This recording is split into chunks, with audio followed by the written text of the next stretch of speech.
Era Vargas. A chamada Era Vargas está dividida em 3 momentos: governo provisório, governo constitucional e Estado Novo.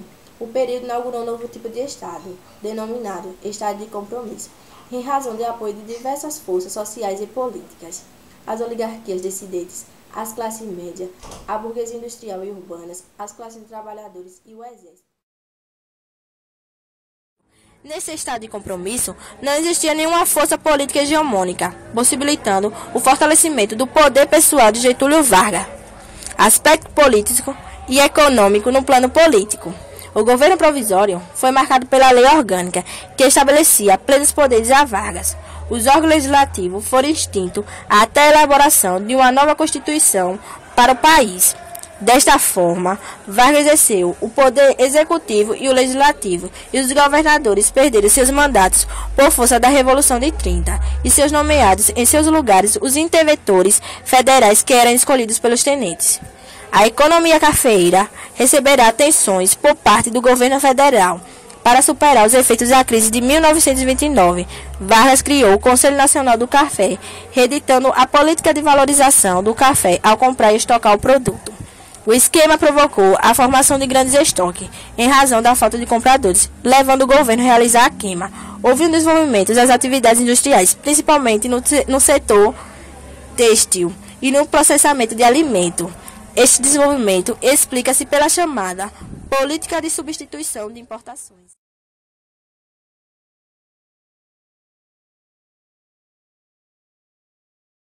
República Velha. Desde a proclamação da República até o ano de 1930, vigorava no Brasil a República Velha, conhecida hoje como o primeiro período republicano brasileiro, caracterizada por ser dominada pela oligarquia cafeeira e pela conhecida aliança política Café com Leite, entre São Paulo e Minas Gerais. A elite cafeeira revezava na presidência do Brasil, movida pelos seus interesses políticos e econômicos. Os fatos que marcaram a República Velha foram a sustentação da economia centrada no café, o saneamento e a reurbanização do Rio de Janeiro, as primeiras greves operárias, as novas imigrações de europeus, italianos e japoneses, revoltas como a Revolta da Chibata, a Revolta do Contestado e a Guerra de Canudos. Também houve a construção de estradas de ferro, usinas hidrelétricas e redes telegráficas.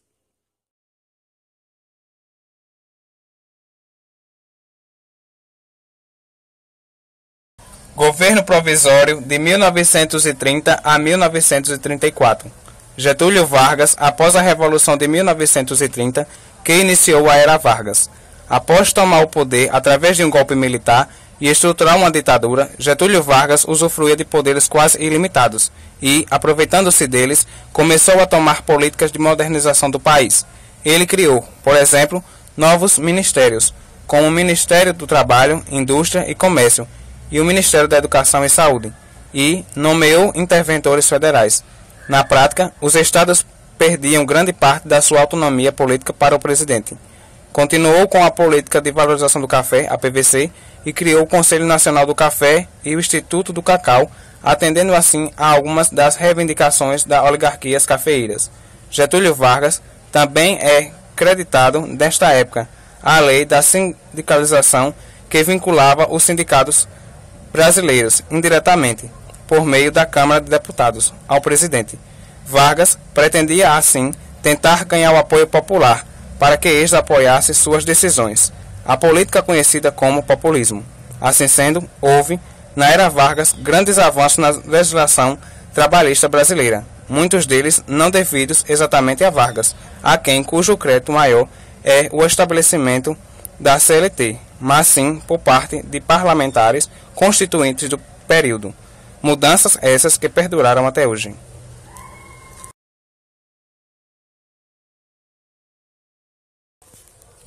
Revolução Constitucionalista de 32. Em 1931, Getúlio Vargas derruba a Constituição brasileira, reunindo enormes poderes no Brasil. Isso despertou a indignação de seus opositores, principalmente as oligarquias cafeeiras e a classe média paulista, que estavam desgostosos com o governo getulista. A perda de autonomia estadual, com a nomeação de interventores, desagradou ainda mais, por mais que Getúlio tenha percebido o erro e tentado nomear um interventor oligarca paulista, estes já estavam arquitetando uma revolta armada, a fim de defender a criação de uma nova Constituição. Quando 4 jovens estudantes paulistanos, Martins, Miragaia, Drauzio e Camargo, são assassinados no dia 23 de maio de 1932, diversos setores da sociedade paulista se mobilizam com o evento, e toda a sociedade passa a apoiar a causa constitucional. No dia 9 de julho do mesmo ano, a revolução explode pelo Estado. Os paulistas contavam com o apoio de tropas de diversos estados, como Rio de Janeiro, Minas Gerais e Rio Grande do Sul. Mas Getúlio Vargas foi mais rápido e conseguiu reter esta aliança, isolando São Paulo. Em 3 de outubro de 1932, em meio à crise militar e apesar dela, Getúlio Vargas conseguiu esmagar a revolta paulista. Mesmo com a vitória militar, Getúlio Vargas atende alguns pedidos dos republicanos e aprova a Constituição de 34. Constituição de 1934. A nova Constituição teve um caráter conciliatório. Beneficiava tanto a burguesia quanto os trabalhadores. De suas principais características destacam-se: salário mínimo, necessário para suprir os gastos básicos, regulamentação do trabalho menor de idade, férias anuais remuneradas, direito de voto às mulheres, instituição da Justiça do Trabalho. O Congresso elegeu Getúlio Vargas como presidente até 1938, ano em que deveria haver novas eleições. A Constituição determinava eleições diretas para todos os cargos, exceção feita à eleição de Vargas, em 1934. Constituição de 1937. A Constituição Brasileira de 1937, criada por Getúlio Vargas em 10 de novembro do mesmo ano, foi a 4ª Constituição do país. O golpe de Estado do qual ela resultou foi justificado pelo Plano Cohen, que levantava uma possível ameaça comunista. A Constituição de 1937 tinha um caráter centralista e autoritário, influenciada pela Constituição da Polônia, sendo apelidada de Polaca. Ela realizou a extinção dos partidos políticos e a redução do poder legislativo e o fim da divisão federatista, exaltação do poder executivo. Política trabalhista. O Estado Novo procurou controlar o movimento trabalhador através da subordinação dos sindicatos ao Ministério do Trabalho. Proibiu-se as greves e qualquer tipo de manifestação. Por outro lado, o Estado efetuou algumas concessões, tais como o salário mínimo, a semana de trabalho de 44 horas, a carteira profissional, as férias remuneradas. As leis trabalhistas foram reunidas em 1943, na Consolidação das Leis do Trabalho, CLT, regulamentando as relações entre patrões e empregados. A aproximação de Vargas junto à classe trabalhadora urbana originou no Brasil o populismo, forma de manipulação do trabalhador urbano, onde o atendimento de algumas reivindicações não interfere no controle do exercício pela burguesia. Governo Constitucional. Com a divulgação da segunda Constituição Republicana do Brasil, em 16 de julho de 1934, teve início o governo constitucional da Era Vargas. Entre as principais disposições dessa Constituição, destacavam-se o voto secreto, o voto feminino incluindo os analfabetos, mendigos, militares até o posto de sargento e pessoas judicialmente declaradas sem direitos políticos, que ainda não poderiam votar. Uma justiça eleitoral independente, direitos trabalhistas como salário mínimo, jornada de trabalho menor que 8 horas diárias, férias anuais, indenização na demissão sem justa causa, proibição do trabalho para menores de 14 anos e dentre outras. Além disso, instituiu a eleição indireta. Estabelecia também que após a promulgação dessa Constituição, o próximo presidente seria eleito de forma indireta pelos membros da Assembleia Constituinte. Vargas foi vencedor com 175 votos, iniciando seu mandato constitucionalista em 20 de julho de 1934. Política econômica. O Estado Novo iniciou o planejamento econômico, procurando acelerar o processo de industrialização brasileira. O Estado criou inúmeros órgãos com o objetivo de coordenar e estabelecer diretrizes de políticas econômicas. O governo interveio na economia, criando as empresas estatais, sem questionar o regime privado. As empresas estatais encontravam-se em setores estratégicos como a siderúrgica, a mineração, a hidrelétrica, a mecânica e a química. Política administrativa. Procurando centralizar e consolidar o poder político, o governo criou o DASP, Departamento de Administração e Serviço Público, órgão de controle da economia. O outro instrumento do Estado Novo foi a criação do DIP, Departamento de Imprensa e Propaganda, que realizava a propaganda do governo. O DIP controlava os meios de comunicação por meio da censura. Foi o mais importante instrumento de sustentação da ditadura que, ao lado da Polícia Secreta, comandada por Filinto Miller, instaurou no Brasil o período do terror, prisões, repressão, exílios, torturas, etc. Como exemplo de propaganda, tem-se a criação da Hora do Brasil, que difundia as realizações do governo. O exemplo do terror fica por conta do caso de Olga Benário, mulher de Prestes, que foi presa e deportada para a Alemanha. Foi assassinada num campo de concentração. O Brasil e a Segunda Guerra Mundial. Devido às pressões internas e externas, Getúlio Vargas rompeu com a neutralidade brasileira em 1942 e declarou guerra ao eixo, composto por Alemanha, Itália e Japão. A participação do Brasil foi efetiva nos campos de batalha, mediante o envio da FEB, Força Expedicionária Brasileira, e da FAB, Força Aérea Brasileira. A participação brasileira na guerra provocou um paradoxo político. Externamente, o Brasil luta pela democracia e contra as ditaduras. Internamente, a ausência da democracia em razão da ditadura. Essa situação, somada com a vitória dos aliados contra os regimes totalitários, favorece o declínio do Estado Novo e amplia as manifestações contra o regime. O fim do Estado Novo. Apesar de ter alimentado simpatia pelos governos nazi e fascista, Getúlio Vargas sabia que não poderia sobreviver sem o apoio econômico dos Estados Unidos e aliados. No início do conflito, o Brasil permaneceu neutro. Porém, com a entrada dos norte-americanos na guerra, Vargas foi obrigado a tomar uma posição.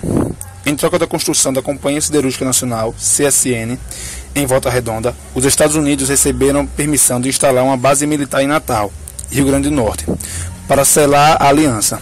O Brasil criou a Força Expedicionária Brasileira, FEB, a fim de enviar tropas para combaterem no conflito. Brasileiros lutando na Europa contra as forças nazis-fascistas criou uma contradição interna no país. O governo de Getúlio Vargas também era uma ditadura de características nazi-fascista. A oposição a Vargas aumentou e várias entidades o pressionavam, exigindo democracia e nova Constituição. Percebendo que não poderia mais manter a ditadura, Vargas decretou novas eleições. Tentou inutilmente continuar no poder por meio do queremismo, movimento popular que queria sua permanência na presidência. Fracassada essa tentativa, Getúlio renunciou em 29 de outubro de 1945 e era o fim do Estado Novo.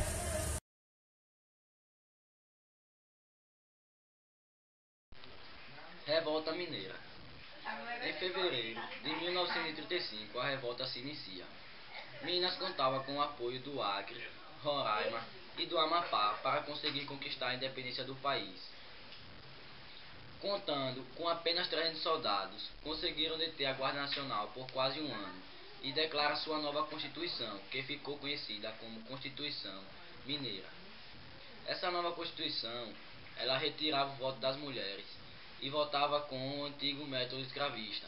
Porém, o Acre não concordou e abandonou a aliança, juntando-se à Guarda Nacional, que por sua vez conseguiu deter Minas Gerais e juntá-la novamente ao Brasil. Em 25 de janeiro de 1936, a revolta é completamente desfeita. O Plano Cohen foi uma tática adotada por Vargas para prolongar o seu mandato. Vargas falava que um plano foi descoberto e arquitetado pelos comunistas. Ele consistia em matar o presidente e instalar um governo comunista no país. Mas na verdade esse plano nunca existiu. Aproveitando disso, Vargas suspendeu as eleições e também aumentou seu tempo no mandato.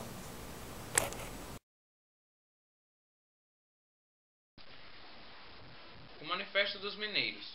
O Manifesto dos Mineiros foi um documento de 1943 que marcou o início da oposição aberta ao Estado Novo, criticando abertamente o regime ditatorial daquele período. Assinado por 76 políticos, intelectuais e empresários de Minas Gerais, onde exigia e era passado cordialmente de mão em mão. Decadência e fim.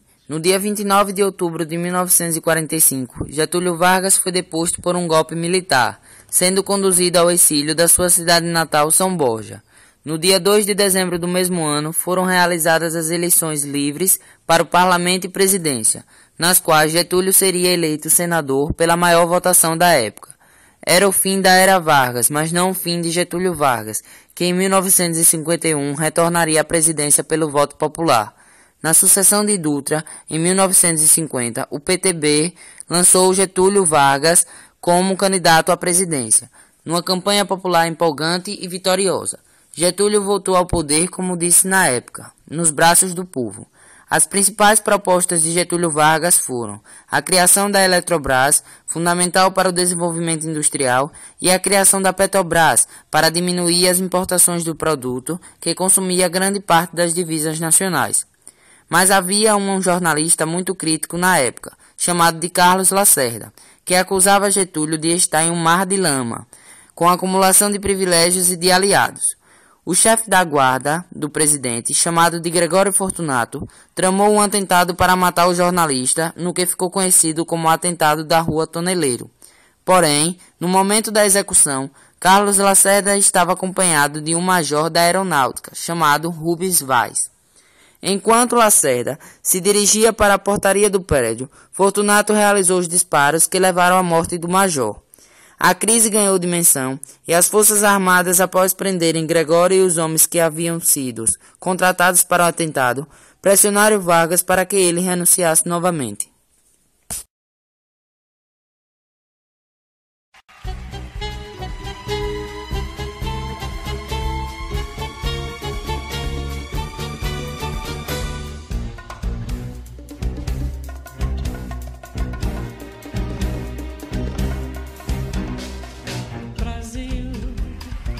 Meu Brasil brasileiro.